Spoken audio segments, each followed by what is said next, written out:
Welcome to the Kaiser Podcast Series on applying world-class standards at a local level. In today's globalized world, it's imperative to strive for excellence in all areas of life. Achieving this could be a daunting task, especially for individuals and organizations operating at a local level. In this series, we'll explore the key principles and best practices that enable local communities to achieve global standards in their respective fields. You will receive insight and tips on how you can apply these same strategies in your own context. If you're an aspiring business leader looking to compete on a global scale, this podcast is for you. So join us as we explore the exciting world of world-class standards at a local level. Remember, this is Construction Kaiser, and we're impacting today towards a sustainable future.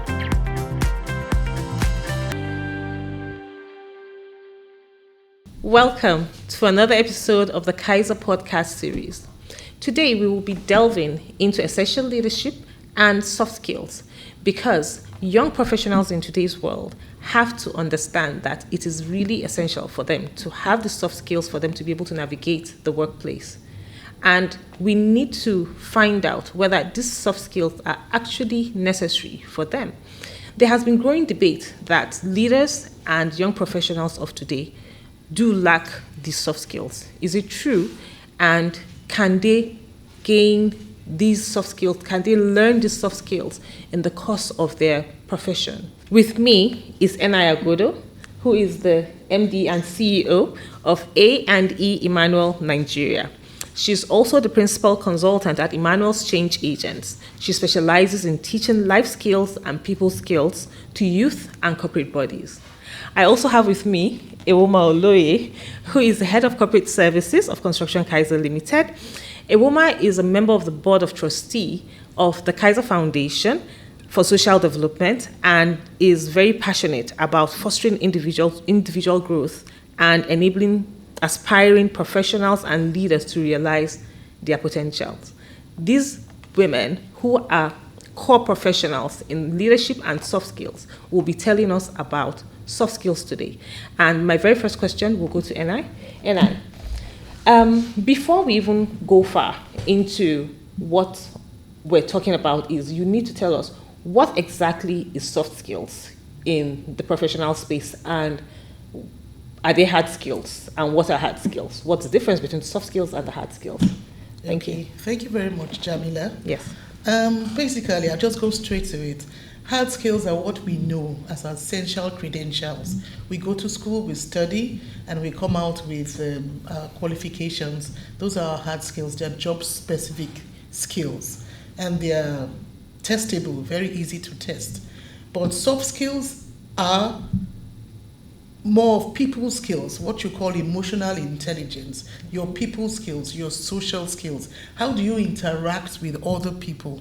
Do you understand? How do you understand other people, and how do you communicate and interact with them? Basically, that's what we call soft skills. They are transferable. They are not that easy to measure, but you see the impact. Okay. And there's also 80% of your success in life is attributable to your soft skills. Wow. So hard skills are technical. They are things that we're taught most likely in schools. Yes. And then soft skills are things that we either learn along the way or, we are deliberate about learning. Cannot be easily measured, but we are able to see the impact in our lives and in our workplace. Yes, they are transferable as well. Okay. You can learn. Okay. And they are not job specific. They are across board. Whatever job you're doing, you need your soft skills. Excellent. I think that makes a whole lot of sense. And for us to understand what some of these soft skills are, Ewoma, can you tell us what critical soft skills professionals need to prioritize in developing their careers for them to be able to excel in these careers? Yes, I would mention a few. Okay. I know if I begin to mention, there are a whole lot more, but I would specify on a few. Okay. And definitely, I would say interpersonal skills. Okay. Are one of the soft skills that you need to possess. Interpersonal skills, that's your ability to relate with different people at different, levels of emotional output and input, depending. definitely communication skills. Your ability to pass across information in a way that is relevant to the person you're passing it across and getting you the desired outcome. Okay. So a lot of times people, think communication skills is just the ability to speak. No, it's the ability to pass across information and it is understood and you get a desired output.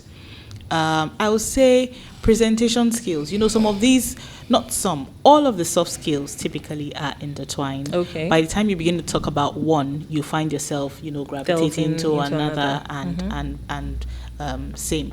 So you talk about presentation skills or public speaking, your ability to, give a room or have an audience take in some information that you need to pass across. Probably let me have a mix of something that can be referred to as hard skills. Data. Okay. So I have data. Okay. How do I communicate to a room full of individuals what this data is talking about? Okay. I may have it in a document, but that ability to get them to understand at the same time, that's your presentation skills. Okay. And it cuts across other hard skills, being able to pass that information across. So those are some of the soft skills. And I will not forget emotional intelligence. Of course. Very, very, very important. Okay.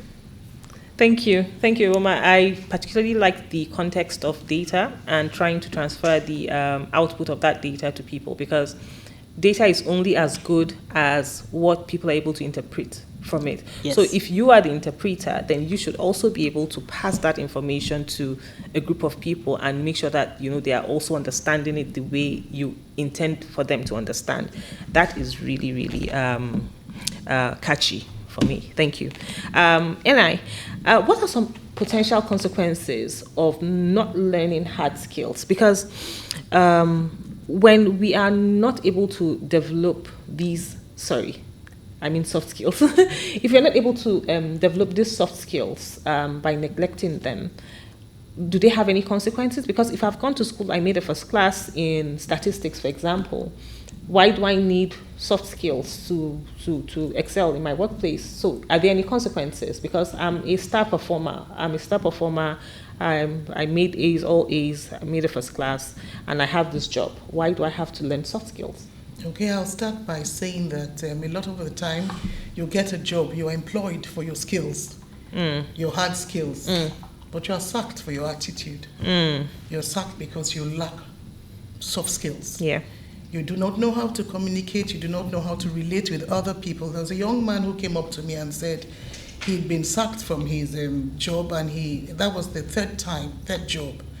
And he thought it was spiritual and he wanted to be prayed for. Well, our people. So I began to interrogate him, and I found that his communication skills were very bad.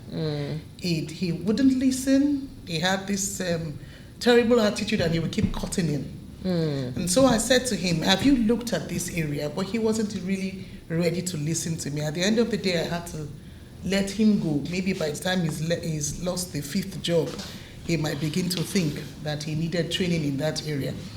But you see, it impacts, that's an individual saying how it has negatively or adversely affected him. Multiply that in an organization. You will have conflict with your customers. You will have dissatisfied customers. You will have people with very poor interpersonal relationships. The environment in the office, in the organization, will not be positive. Yes. And so you won't have people freely engaging. And so there will be no innovation or very little creativity and innovation. It all translates to low productivity, poor quality of work. And at the end of the day, that organization is not going to grow. As my young people will say, negative vibes. So all you get around, people with that lack soft skills will just be negative vibes, because there's also, sometimes I find that people that lack emotional intelligence seem to be unable to work within teams, so they would not have that ability to foster relationships. So, nobody wants to work with them. Nobody wants to have them on their team, and definitely that cannot be anything positive. What you call peer rejection. Yeah. Okay, I didn't even know that there was a concept for that. There's a concept for it. Okay, all right. Workplace. Thank you, Enai.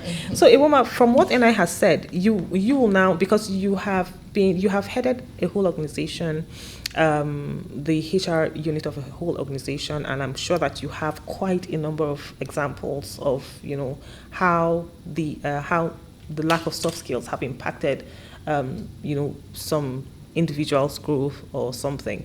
So would you be able to share some experiences where a lack of these critical soft skills has negatively impacted a particular person's career? We don't need to know who that person is, but we just need these examples, because there are people out there that might be making the same mistakes and do not realize they are making these mistakes. So, when we talk about it, they'll be able to relate and put themselves in that position. And if there's any need for any change or any, adjustment, then they'll be able to adjust, because we're all learning here. So can you please share? Yes, I have tons of examples. I'm sure. Tons. Yeah. But I would want to speak about a particular individual who was extremely good at his job. Okay. Extremely good. He had all the technical know-how. He was extremely intelligent. Could get everything done, basically. But critical soft skills were lacking. What are those critical soft skills? Part of them, leadership. So a lot of times when we talk about, when I was giving examples of soft skills, I didn't mention leadership. Leadership is a core soft skill. And this person was lacking leadership, 1. 2, emotional intelligence. Like I said, when we talk about soft skills, they are always intertwined. Yeah. By the time you have leadership skills, usually it comes with emotional intelligence. Yes, true. This was sorely lacking, and there was a need at a time for promotion to get to the next level, and 3 candidates were presented. Quite frankly, technical skills, he was the best. Okay. Undoubtedly, nobody could question his ability to perform. But we're talking about moving to a level where he had more responsibility for people and less responsibility for technical output. And the question was, could he lead these people to deliver? The question wasn't, could he deliver? Yeah. So, and there was a debate. It wasn't a long debate, really, because it was clear what the criteria was for that next level. Leadership, emotional intelligence, getting your people to do what needs to be done, giving them the push to bring the output, encouraging them, all of those things. It wasn't there. And it was same also in his interactions with clients. Oh, that's a bad one. So when he's talking to the client, I know this thing. So that thing of, I know what I'm talking about, you don't know what I'm talking about, so just keep quiet and let me get it done. So there's as far as that can get you. Because what happens is you see someone, probably senior, who comes to soothe the client, and you have gotten away with it so far. But now that you're supposed to be in the position of that person that was coming to soothe the client, can you? The answer is no. And he was not promoted. It was really sad, painful. There were a lot of emotions because it looked like he had been, overlooked for somebody else. And that's where you hear things like, that's Oga's favorite. That's why they promoted him or they promoted her above me. Without realizing that the reason why this happened is because you have not developed your soft skills up to a particular extent. There are a whole lot of other examples as well about people's inability to make presentations. So how do you win a job? How do you sell? Yeah, because we're all selling something. So, and the question comes, so when you see sometimes people with less technical ability, but with more soft skills, get promoted to higher positions because that is what makes the world go round. My ability to convince you to take my side, my ability to convince you to buy what I'm selling, my ability to convince you, my ability to explain to you if there are delays in your job, and all of that. So those are just some examples. There are a whole lot more. Wow. But I'm sure NI also has some examples. I'm sure, and these examples are always quite interesting because they are everyday people. They are people that we work with. They are our brothers. They are our cousins. They are people that we grew up with. They are people, from our friends from primary school. So I'm really hoping that you can give us maybe another example from another point of view, because people are listening and people want to learn. So, okay. Yes. There's a lady that I worked with. She'd been moved from one department to the other within the bank. And the reason was because she really couldn't, she had very poor soft skills. She couldn't engage properly. And so rather than the bosses would just write that they didn't think she was the best fit for their department, so that she should be moved somewhere else. And that kind of thing, after a while, she's not growing, she's not being promoted, she's getting frustrated on the job. Yeah. All she basically needed was training. You see, so sometimes you find that, and at the end of the day, when you do not take a decisive decision on such staff, or you do not train such staff and you retain them within the organization, you lose your best people. Yeah. Because they begin to ask themselves, why is this one still here? Yeah. And I'm putting in a lot more than she is.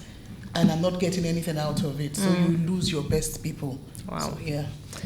Wow. So this other example is quite heartbreaking because I can just imagine how that person would feel if no department head wanted to work with her. She most likely will be moved to, some desolate place where she's just working with herself or working with papers, pushing papers and all of that. But this brings me to the next question on productivity and profitability. So when there are soft skills lacking, does it really erode profitability and productivity? And if yes, are we able to measure, sincerely, the impact of soft skills in any organization? Are we able to actually say that because of this kind of soft skills that have been, or that this person possesses, or that this organization as a whole, has as a culture, are they able to perform better than the next organization? Are they able to get more deals? Is there any way that this can be measured? Okay. Soft skills cannot be measured the way hard skills can be measured. Yes. But you see the impact very clearly, very glaringly in the organization. You see the impact on productivity. Fewer errors, less time wastage. People are getting things right first time, every time. There's improved quality of work. And then when you come together in a training session, for instance, everybody's learning together. Yeah. Everybody's bonding. Yeah. And then so you find that there's increased engagement. And people, because they, like I said, a more positive environment, more people want to give their ideas. Yes. And so there's a lot more creativity within the organization. The quality of work improves, interpersonal skills improve. There's synergy because there's more collaboration. Because you've built teams, you've invested in building these teams. Wow. Yeah. Okay, thank you very much, Anai, for that. And speaking on that, Ewoma, when we're talking about the critical soft skills, we did not talk about compassion or empathy. I know that kind of delves into emotional intelligence. Just like you said, it kind of one rolls into the other. But in an organization, when a leader is faced with tough decisions, how are they able to, or how can you advise that they are able to separate compassion or empathy when it's time to take tough decisions on maybe an individual or even in the organization as a whole? How can you advise leaders to, be able to navigate this kind of situation? So a lot of times, especially in our environment and generally actually across the world, people feel that compassion and empathy is just feeling what the individual feels at a particular time. So as someone who has worked in the core HR profession for a long time, I'll give a typical example. You want to fire somebody. And then they ask you, oh, how is the person going to survive? Oh, this person is the breadwinner of their family and all of that. And then you get all emotional. Oh, how can we fire this person? Should we fire this person? And you forget, especially if the reason for firing the person is performance, that if you do not do that, you actually keep that person caged. So you've done more harm than good to that person. What's going to happen is that eventually the person is going to lose steam, or something's going to happen. There's no growth, there's no development. You have the person at a particular level. You haven't shown compassion or empathy. Because whatever it is, especially if you have had intervention into improving that person and it's not happening, probably that person is not supposed to be there. And I have examples, loads of examples as well, of people that you fire them, let them go, and then they go somewhere else and they thrive. They blossom. They come out because you were able to take that tough decision at the time. Is being able to see that whatever it is that is happening in this space is not for this person to be here. So that is an example of, as a leader, you need to take these decisions because you have empathy.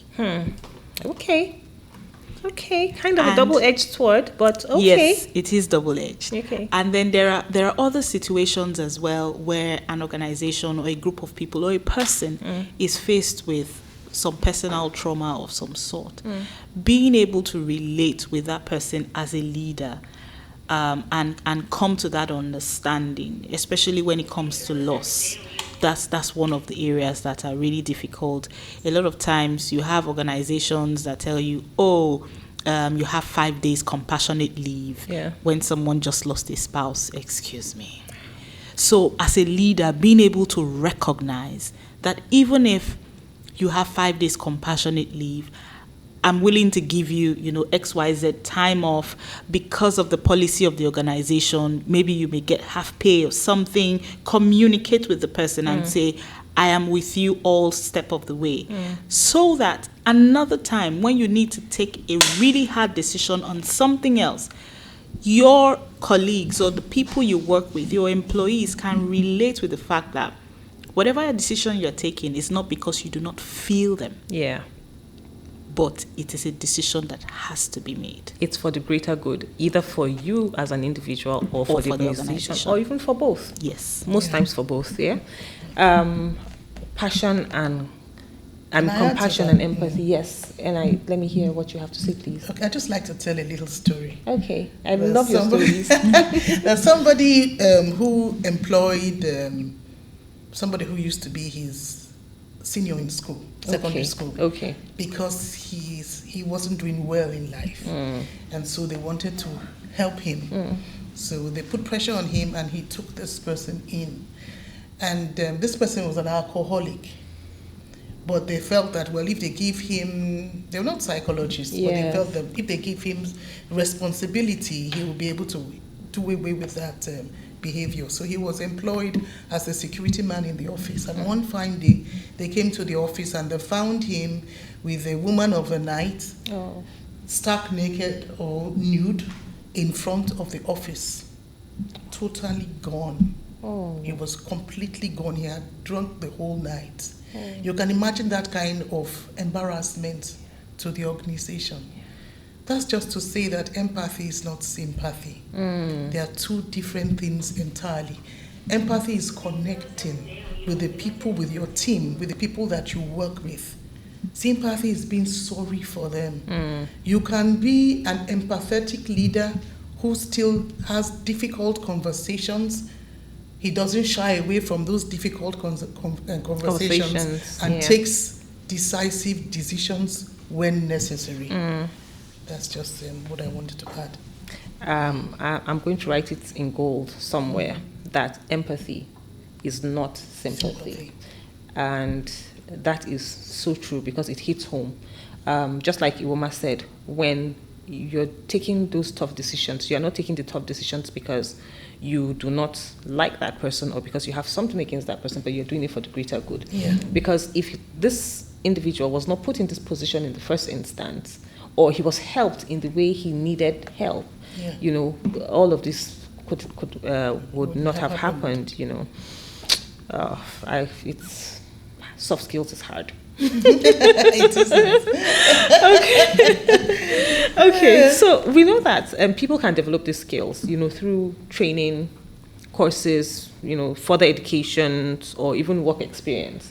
But then there are some people that seem to have these soft skills, that's innate in them. How can people develop these skills? Because if I need to be helped, I've gotten to a certain level, a certain stage in my career, and I have all the hard skills, locked down, and I'm looking to the next step. What can I do if I have gone for all these trainings and I'm still not getting it? Is there anything that can be done, or how can people, first of all, foremost, learn these soft skills, and how can people be helped through the stage? I mean, you're into training, so I'm sure that you have had lots of experience on that. So can you share some of this? Because some of these soft skills are mainly related to our personality. Some of us are very shy. For example, I'm a very shy person, So, we are not able to talk to people in a crowd. We're not able to, relate with people, kind of. But, somehow we learn it. So when people are not learning it and when it's needed, it's required for them to move to the next stage in life, how can they be helped? Okay, I'll first and foremost say that, yes, some people, it looks like are more empathetic. It's part of their personality, or they grew up in families where they were very caring, so it became second nature to them. And then, but we are also influenced by our biases, our cultural norms. What we think is the done thing is really because we were brought up that way, or what we saw happening. And then suddenly we come to a point where we realize we need to change. Somebody was saying something, she was saying, that's the way I talk, that's the way I talk. I mean, I'm like that. Yeah, deal with it. Yes, deal with it. Yeah. And somebody else said, grow up. Because you see, you've gotten to a point in time that you cannot afford to keep talking in that kind of aggressive manner and rubbing people up the wrong way. At the end of the day, you don't get across your message. What they are getting from you is totally different from what you're trying to pass across. So you must learn, you must improve on your communication skills. Now, how do you do that when you're already used to speaking that way? You are used to reacting that way. You're not somebody who's proactive. You react to every single bit of every aggressive statement to you. What do you do? How do you've gone and you've learned it in class, you've heard about active listening and feedback and all those things, and how do you put it into practice? The truth is, you must first of all be self-aware. Who am I? What are my strengths? What are my weaknesses? And you must be able to own both your strengths and your weaknesses. Yeah. And realize I have competency gaps, which this training is trying to help me feel. It is for my own good. It is what will propel me to the next level in life. So it's for your good. And this training that is being given to me is my organization investing in my success. They care enough to want me to be successful. So you must look at it from that point of view. And then you ask yourself, then you tell yourself, these are the behaviors that I need to change. You take that decision to change those behaviors. Yeah. But you also recognize the fact that it's not something that is microwavable. It's not results that you get in a jiffy. It's something that will take a process, a period of time. And so you should also be gentle on yourself. Yeah. Don't expect to change overnight. Yeah. You fall, you rise again. Yes. Do you understand? And over time, with practice, you get better and better at it.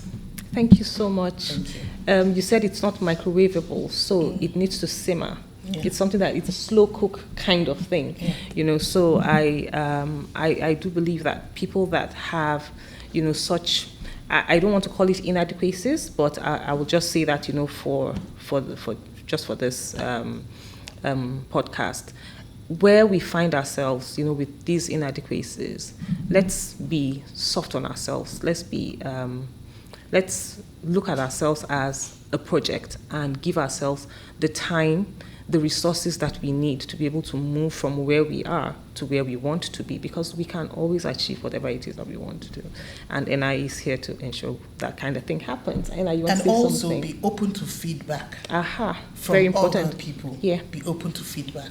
Because they will tell you how you're doing. Yeah. How well you're doing. Thank you. Iboma, I always love it when NI speaks. Don't you? Yeah. So Kaiser Foundation for Social Development, that we fondly call KFSD, was launched in 2016, and they also launched the soft skills training in 2018. And from the last soft skills training that you have had, there has been participants from 26 countries. I can't remember how many participants. 32 countries, not 26. Wow. Well done. Okay.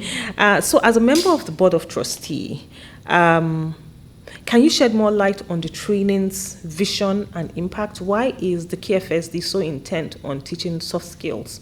And to what demographic of people is this training targeted at? And why? So I'll give a quick historical background as to how this came about. Okay. Ironically, and I was part of the people that conceptualized the soft skills training at the beginning. So what led to it? We discovered that you're talking to extremely brilliant engineers. You can tell, from the way their eyes move, that this person's brain is, moving faster. Is moving fast. But they can't express to you what's in their head. You see a first-class civil, mechanical, electrical engineer or an architect sitting in front of you, and you're asking questions, so that you can probably employ this person. And then the person just says one line, and that's it. Yeah.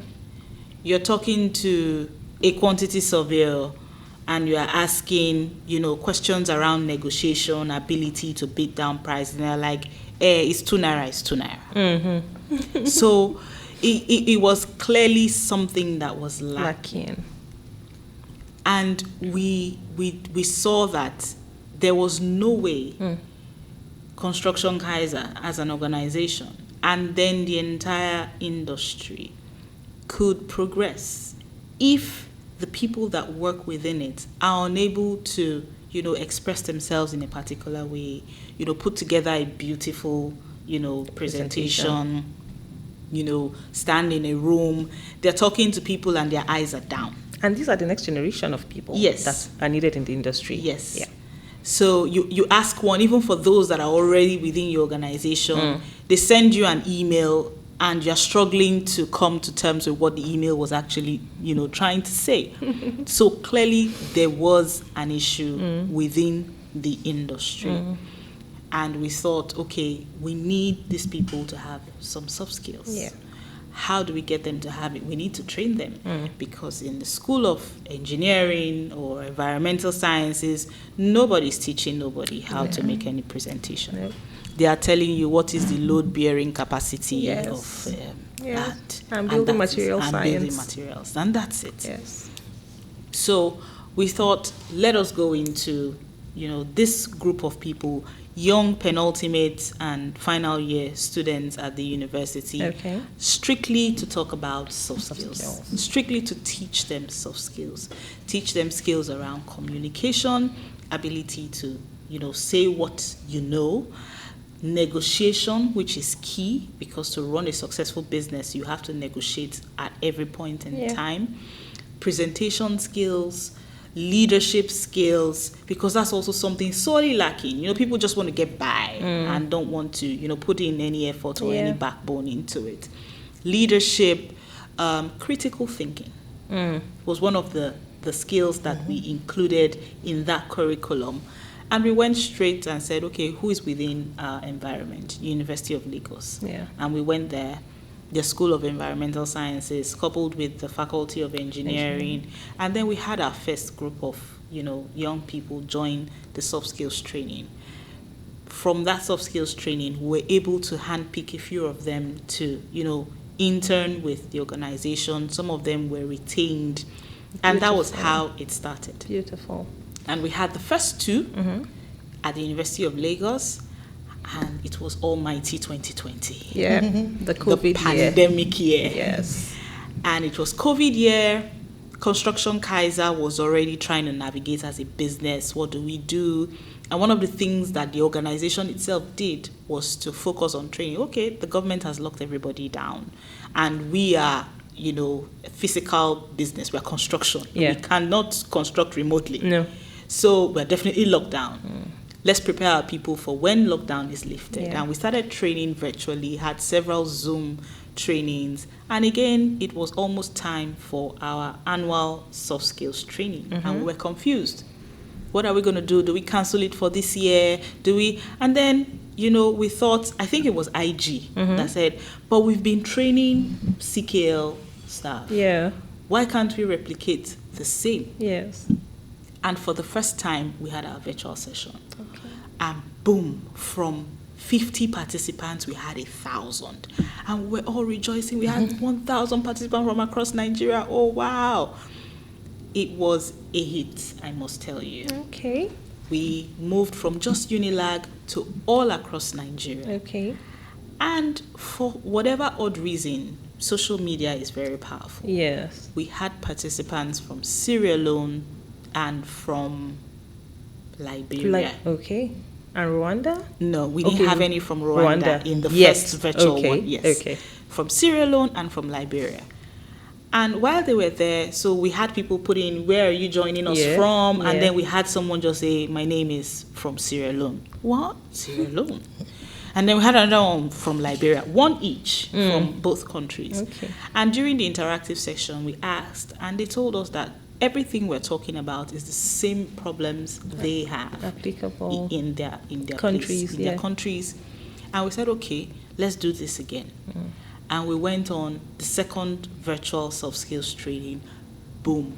We had over 2,500 people registered from over 10 countries in Africa. Wow. So we had from Rwanda, we had from Zambia, we had from Kenya, we had from Sierra Leone, we had from Liberia, we had from South Africa, we had from, so over 10 countries. And because we took time, of course they were in the minority, the vast majority were Nigerians. Yeah. And we took time to ask them. And they also kept dropping in the chat section, say everything we're talking about is applicable to them. They have exactly the same problem.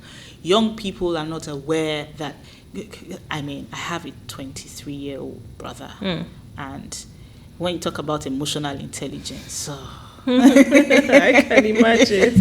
They're like, what is all this about? I got him to attend the training. Okay. And after the training, he was like, Oma, thank you for this. It's an eye-opener. Yeah. Because a lot of people, the Gen Zs... are not even aware. They're not aware. Yeah. And it's something that was an eye-opener. And we said, okay, you know what? Now we have our target audience. We went from just penultimate and final year students. We even had people that are already working in their first 5 years on the job. Yeah. And they're thinking, this is what I need. In fact, we had someone who joined the training. He had been trying to get into one of the big 4 professional services firms. And he was always knocked out at interview stage. After attending the soft skills training, he attempted the interview again. And he got in. Okay. In fact, he said one of the feedback he gave was that he's sure that with what he has learned from the soft skills training, he'll be able to get into some of the organizations that he couldn't pass. But he kept saying, I just can't pass the interview stage. He didn't know what it was. Yes. But after that training, he just, sailed through easily. The next interview he had, and here was an offer. Wow. And he was in.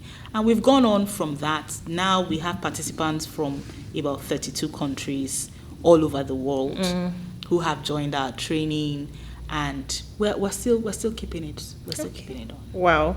And the next training, are we having any training this year? And I'm sure there's a way that people can register, or is registration open yet? So registration is not fully open yet. Okay. But what I'll say to people is follow the Kaiser Foundation for Social Development on all social media platforms. It's going to be out immediately. Registration is open. So on Instagram, on LinkedIn, on Facebook, on Twitter. Kaiser Foundation for Social Development, and immediately our soft skills training is out. Definitely you'll see it. Please, if you started off watching this podcast without soft skills, I hope that you have learned one or two things, because I definitely have learned quite a lot. And Iwoma, I just want to say a big thank you to both of you. I'm just so proud having both of you on my side. And I have had so much fun, and I hope you did too. And for all of you watching, thank you so much for staying with us till this time. Watch out for the next episode. Thank you for tuning into the Kaiser Podcast Series on applying world-class standards at the local level. We hope you've gained valuable insights and practical tips for improving the quality, efficiency, and effectiveness of your organization's operations and services. The podcast series is brought to you by Construction Kaiser Limited, impacting today towards a sustainable future.